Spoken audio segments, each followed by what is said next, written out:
我现在面前的就是苹果刚刚发布的全新的 iPad Pro 啊，等这款真的等了很久，我们一起来开箱看一下。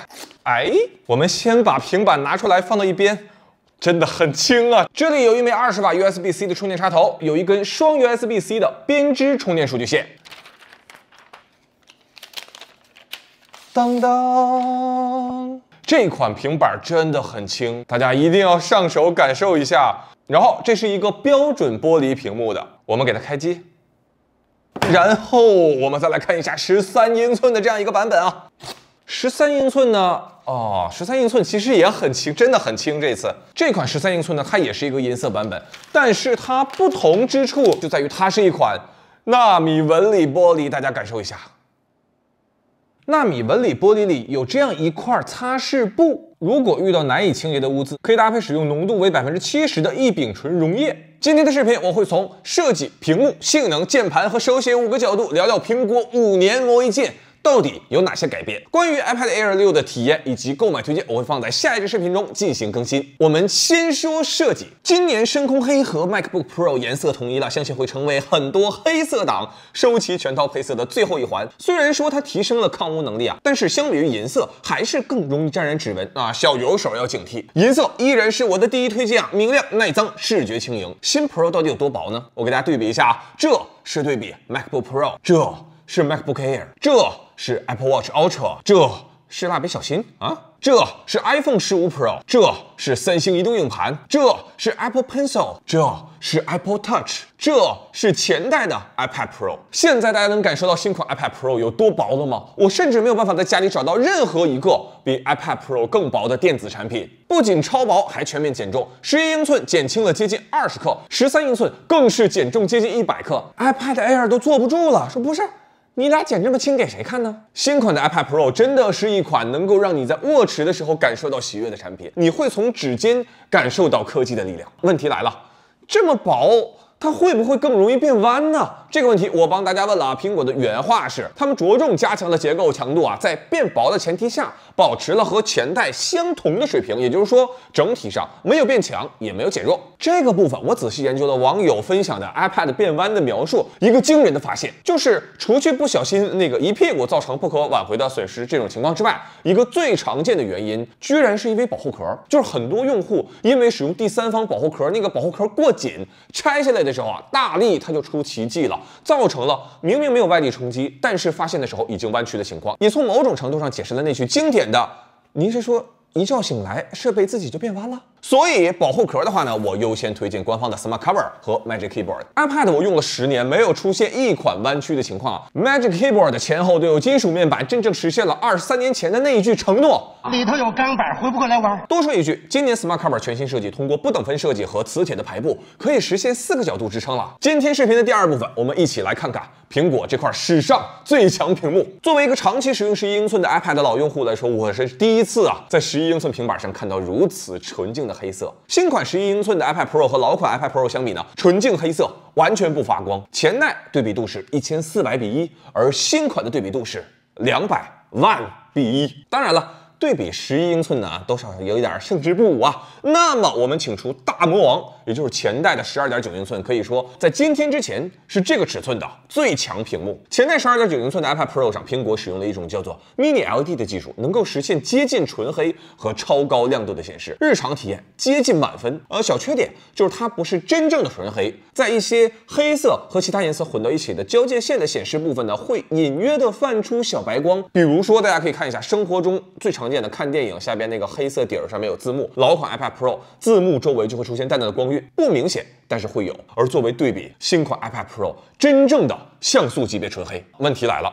OLED 这么好，苹果之前为什么不用啊？原因就是因为在这么大块的屏幕上使用，它的亮度没有办法做到那么高。如果亮度太高，屏幕的寿命就下来了。而这一次，苹果是将2层 OLED 的屏幕堆叠，奉上这一块全屏亮度达到1000尼特、峰值亮度1600尼特的 OLED 屏幕。1000尼特是什么概念？顶级的 MacBook Pro 屏幕日常内容亮度最高是600尼特，前代的 iPad Pro 顶级的12.9英寸 Mini LED 屏幕日常内容最高是600尼特，售价11000块的显示器 Studio Display 日常浏览最高亮度是600尼特，售价4万块的超专业显示器 Pro Display XDR 日常内容最高亮度是500尼特，而新款 iPad Pro 1000尼特。我对比了另外2款苹果的顶级屏幕，大家可以看一下它们在黑夜中所散发出的白色光芒，你就知道新款 iPad Pro 的白色是多么的纯净耀眼了。而在更专业的 HDR 电影或者视频图片显示上，新款 iPad Pro 可以达到1600尼特的峰值亮度。用这款屏幕去看腾讯视频中的杜比世界，或者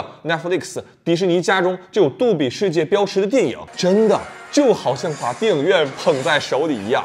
新 iPad Pro 的屏幕可视角度极高，真的是极高，我这屏幕都快看不见了，但是它的颜色和亮度依然非常稳定，这一点要比 Mini LED 的 iPad Pro 更加出色。大家可以看一下我对比拍摄的画面啊，这段视频我必须给大家展示一下，这是我在发布会拍的一段，就是这个背景是纯黑的，但是它是一张 HDR 高亮的照片。好家伙，在现场看那个追光灯之耀眼，然后因为照片背景是纯黑色嘛，和这个黑屋子几乎融为一体。我当时有个感受，就是我看那个照片里这个舞者，好像他就飘在半空中一样。这就是像素级纯黑和1600尼特亮度相遇的结果。屏幕上第3个大家很关注的点就是，新出的一个纳米纹理屏幕是不是更好啊？我这1TB，我14000我都花了，我可别因为那800最后落下遗憾啊！这块纳米屏是苹果使用纳米工艺在玻璃上蚀刻出了一个小纹理，通过慢反射去降低屏幕的眩光。它的抗眩光能力有多强呢？大家请看啊，2台 iPad Pro 左边是纳米，右边是标配，这差距就一目了然了吧？简直是逆天的水平。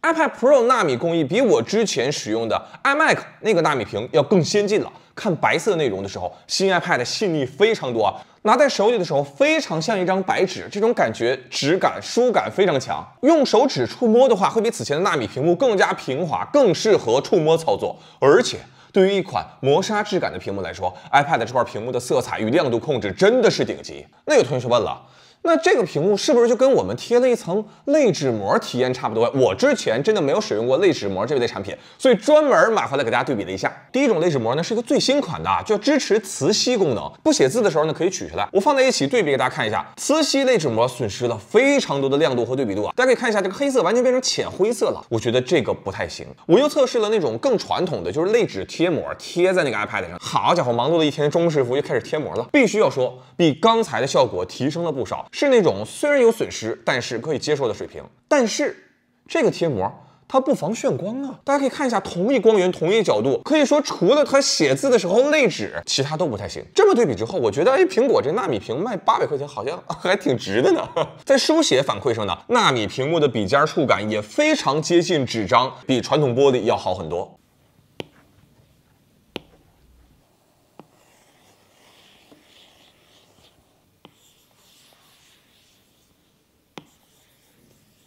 这么一看，这纳米屏非卖不可了呀！那纳米屏它有什么缺点吗？有的。首先，在很多场景中，因为光线四处反射，会让这块屏幕黑色的纯净度降低，视觉上看起来就会有些发灰。不明显，但是一对比，你就能看出标准版的黑色如此之深邃啊！这张背景的黑色树丛，你能看出左侧它更纯净的黑色吗？需要说明啊，并不是所有场景纳米屏的黑色都会出现这种情况，也是在一定的光照条件下。第二个不足就是这块屏幕呢，它会更脆弱一些啊，有划痕的话显示会更加明显，所以苹果专门配了一张擦拭布。第三，就像我刚才所说的，正常光线下呢，它的白色显示不够透亮。我认为比当年的 iMac 显示已经好很多了，但是如果我们放在 iPad Pro 标准屏幕旁边，还是有些差距的。哎呀，你这么一说又纠结了，那这有缺点又有优点，我买还是不买啊？在这里，我想苹果已经给大家答案了。首先，1TB 存储以上才开放这个选项，这就意味着如果你选256或者512，根本不需要为此烦恼。点开购买须知，谜底揭晓，适合高品质的色彩管理工作者。你就问问你自己，你是这样的工作者吗？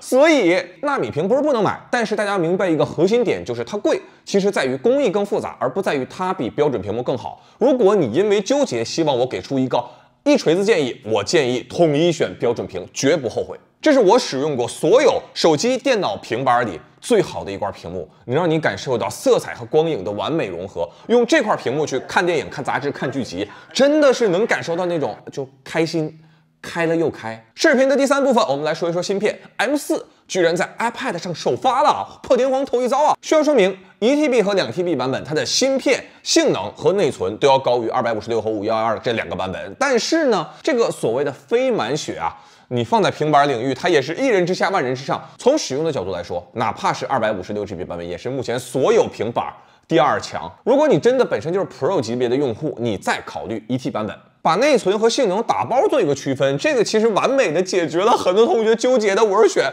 8+512还是16+256这样的一个问题啊！我之前打开私信全是问这个的。新款 iPad Pro 虽然变薄了，但是它功耗更低，同时散热能力提升了20%，录制15分钟4K 60帧视频，2款平板无论是正面还是背面，新款都表现更好。M4 芯片还带来了 iPad 光追的首次支持啊！光追呢，就是可以在游戏呀、软件中通过模拟真实世界的光线反射，却获得更真实的那种画面观感。目前暗黑破坏神的光追版本呢，还没有正式上线啊。官网有一张开启光线追踪和关闭光线追踪的对比，我对比了半天，愣是没看出差别啊！好像《暗黑破坏神》这款游戏的光追就是不如大家熟悉的那个蜘蛛侠那么的明显。我看到的其他主机平台也有玩家抱怨这个点，这个部分有更好的光追游戏上线之后，我再和大家分享。M4 芯片的 AI 能力非常夸张啊，搭配16核神经元网络引擎。这个部分比较遗憾的是，目前有很多视频的应用还没有上线。我就说一个 Logic Pro 2，我是在现场体验到了，它可以特别轻松的把一个演唱会里歌手人声的那个部分，从演唱会就特别混乱的声音中区分出来。它也可以根据一个歌手只清唱啊，比如让我们荡起双桨，然后它就可以给你自动 AI 生成鼓点啊、吉他呀、贝斯的配乐，这个非常非常有趣。等那个上线之后，我给大家体验一下。今天视频的第4部分，我们聊聊全新的妙控键盘。新款键盘呢，它采用的是一个银色铝合金面板，搭配了白色键帽，这不就是我梦中期待的 MacBook Air 那个键盘颜色搭配吗？现在的黑色键帽非常容易吸油啊，造成那个油光锃亮的效果。虽然这次升级到了金属，但是键盘的重量反而减轻了。11英寸加起来要比 MacBook Air 轻了不少，这一点对于我这种常年使用11英寸 iPad Pro 的用户就特别友好。13英寸加上键盘夹之后呢，要比 MacBook Air 还要重一点点。合上之后，键盘和 iPad 真的是严丝合缝啊。有一点太严丝合缝了，这个手指头都塞不进去了。我后来琢磨了一下，要是像 MacBook Pro 一样，它加一个凹槽可能就完美了。这个部分我给大家找到了一个很方便开启的方法，这样放在手里，然后这样从中间这么打开，这样就很轻松了。阻尼依然是苹果等级的阻尼，磁力呢要比前一代更强了。可视角度呢要比之前老款的妙控键盘更大了一点，大概增加了5到10度左右吧。圆形的转轴改成了椭圆形的转轴，这个小改变让整体宽度直接短了1截。这一次在整体面积缩小的情况下，通过转轴后倾实现了键盘增加了一排功能按键，和 Mac 键盘属于就对齐那个颗粒度了啊。13英寸的触控板大小呢和电脑触控板更接近了。我不知道大家有没有这种感受啊，就是我每次看到其他人在使用这个电脑触控板，那个手指灵活如飞操控的时候，我就觉得哇，这个工作效率好高，好炫酷啊！还有一个隐藏升级，就是妙控键盘中居然加入了 Taptic Engine 震动马达。我给大家先看一下老款的妙控键盘啊，而在新的妙控键盘上，大家听一下这个按压触控的声音啊，更静音，但是震动反馈完全不差。而且为什么说它是里边塞入了一个马达呢？就是因为，比如说当我取下老款的这个 iPad。依然有声音，对吧？如果我取下新款的 iPad Pro， 没有声音了。这样所带来的一个优势就是，比如说当我在一些画作里进行操作的时候，大家看，我现在选中这幅图片，我拖动这个图片的时候，能听到那个震动声音吗？就是它当识别出有参考线要吸附的时候，这个键盘就会传来一声小小的震动。所以你看啊，它升级到了金属，但是变轻了；它的体积变小，但是键盘和触控板又变大了，而且居然还在这个键盘这么寸土寸金的地方塞入了一个震动马达。键盘还有一个升级，就是键盘灯打光更明亮、更均匀了，大家可以对比看一下。我知道今天依然有很多同学无比怀念苹果当年推出过的一款12英寸的 MacBook， 怀念它的小巧，怀念它的便携，而现在它可能以更强悍、更灵活的形态回归。别看它小啊，这个小家伙10年以前它也卖1万块啊。接下来我们来聊聊 Apple Pencil Pro。我们首先说轻捏，官方应用呢，可以通过轻捏去快速的选择不同的画笔，以及无限返回。哇，这个无限返回好像奇异博士的那个时间宝石啊。在其他应用中呢，轻捏又对应着不同功能。苹果在这支笔的末端加入了一个 iPhone 的震动马达，轻捏的时候会传来一个非常细腻清脆的震动，就好像你按了一下真实世界中的那个手写笔的那种感觉。本来想拿一根水笔，结果出来才发现拿了个逗猫激光笔，反正意思是这么个意思。打开设置你会发现，轻捏还支持不同力度调整，应该是我们许久不见的一位老朋友 3D Touch 以手写笔的形态回归了。随着轻捏的加入，现在和笔的交互增加到了3种，分别是轻捏、双击和转笔。第二个新功能新增了旋转笔锋。2代 Apple Pencil 你不能通过旋转笔记来让它变细，你只能把这个笔这样竖过来，这样写，看到了吗？也就是说，这样是粗笔记，这样是细笔记。而在 Apple Pencil Pro 上，大家可以看一下，我可以只通过旋转笔身，比如说我画一个这个粗一点的，对不对？然后大家注意，我旋转过来画一道，看到了吗？这个功能，比如说我放到 Procreate 里，大家看，当我旋转笔身，哎，看到了吗？比如说，当我放到 Procreate Dream 里边，这样你旋转笔身的时候，整个画面会跟着你一起转动，就很简单的完成了一个动画。非常有趣的小功能、小彩蛋，想跟大家分享啊，就是这一次苹果可以通过影子来映射你选择不同的画笔了。当我选择钢笔，然后当我的手写笔逐渐接近屏幕的时候，你能看到这个屏幕上出现了影子吗？就是一个钢笔的影子。而且我甚至能看到钢笔那中间那一个小眼儿，然后还有一个小缝，能看到吗？当我距离远的时候，这个影子就会减弱。当我旋转笔锋的时候，大家看，它的那根笔也是跟我旋转笔锋的，你能看到吗？就仿佛真的是你手中在握着这根钢笔。我再换一个，选择橡皮，能看到那个橡皮那个小橡皮头吗？当我侧立的时候，它这影子是这么长，对不对？当我这个笔立起来的时候，大家注意这个影子啊。当我这个笔立起来的时候，你看到了吗？我甚至在想，未来有没有可能通过 Vision Pro 来直接替换手中的 Apple Pencil 它的外观呢？对不对？那真的就像无限宝石里那个现实宝石一样了。这还不算完啊，我们刚才提到的集成到笔中的震动马达，可以在绘画的时候提供参考反馈。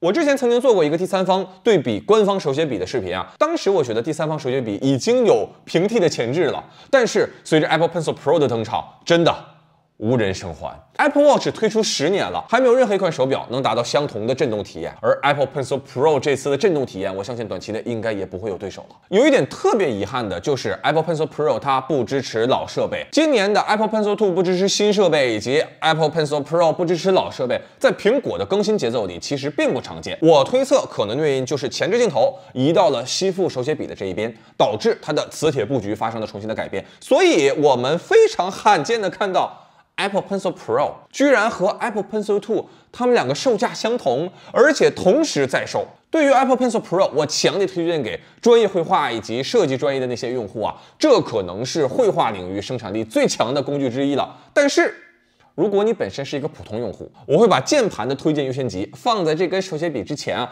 因为如果你平常不大写也不会画，相信我，即使买这根笔，你依然不大写不会画。我之前家里那根 Apple Pencil 就是这样的情况啊，就是在家里放太久了，然后我妈找出来在纸上写了写，没水了，就给扔了。然后后来我从垃圾桶里找出来那个笔，一股周黑鸭的味儿。最后我们再说一下 eSIM 啊，和之前的预测相同，去年 iPad 10那个 eSIM 其实就是给苹果和联通去跑流程的。目前呢 eSIM 是联通独占，注意啊。你需要有一张联通卡主号才能去开通这个新的 eSIM。开通过程就是把 iPad 的各种序列号啊都填写到联通手机营业厅，然后选号开套餐就可以了。好家伙，你真别说啊，这个随机选号永远是那么的刺激。我选半天，我感觉这个 eSIM 手机号比我自己现在手机号都好。我自己的手机号里全是4啊。套餐呢有年费有月费，平均下来就是1GB 1块钱。你买的套餐总价越高，享受的5G 速度就越快。另外，合理推测，联通和苹果呢，应该还是有一个独占期。过了这个独占期之后，就会开放给移动以及电信其他用户了。好了，我们现在来测试一下 5G 网络速度啊！现在关闭了 WiFi， 只打开了中国联通 5G， 我们1、2、3，走起！600、700、800、900、939，上传速度呢？上传速度大概应该是在100左右，对不对？这就是目前应该是中国联通 5G 网速最快的一个套餐了。总结，这一次升级幅度之大之全，我认为已经超越了2018年应该是 iPad 发布以来最大的一次更新。我想未来3到5年可能都不会有这种等级的更新了，这一代的用户估计会成为未来一个新的钉子户。在我看来 ，iPad 这条产品线，它和 iPhone 和 Mac 相比，它最大的优势以及最大的差异化就在于它的包容能力极强。另外2个产品系列呢，它们都是和生态紧紧相连的，而 iPad 则有一种我不需要生态，我就是生态这样的气魄。所以你看到也有大量的安卓用户在使用 iPad。在这款设备上，每个用户都能找到自己，有的用户找到生产力，有的用户能找到游戏，有的用户能找到笔记。哪怕你一点生产力没有，一个游戏不玩，一个字不写，一幅图不画的用户，也能自嘲来一句买后爱奇艺，对不对？自嘲的背后其实是 iPad 强大的兜底能力，就是哪怕你什么都不会，但至少这是目前的最佳观影设备。这次升级我还有一个非常清晰的感受呢，就是苹果对 iPad Pro 进行了重新的定位。此前 Pro 和 Air 产品差异化其实不大，对不对？ Air 就边框稍微宽点，缺个超广角镜头，根本没有人用，所以很多同学他们才一直特别纠结于高刷，因为除了高刷，其他环节都差不多。但是这一次 iPad Pro 完成了产品力的跃升，真正的实现了比 Air 更 Air， 比 Pro 更 Pro。好了，以上呢就是本期视频的全部内容。关于 Air 和 Pro 如何选择，以及一众配件该如何选购，我会在下一个视频和大家详细展开。我是周文泽，我们下个视频再见。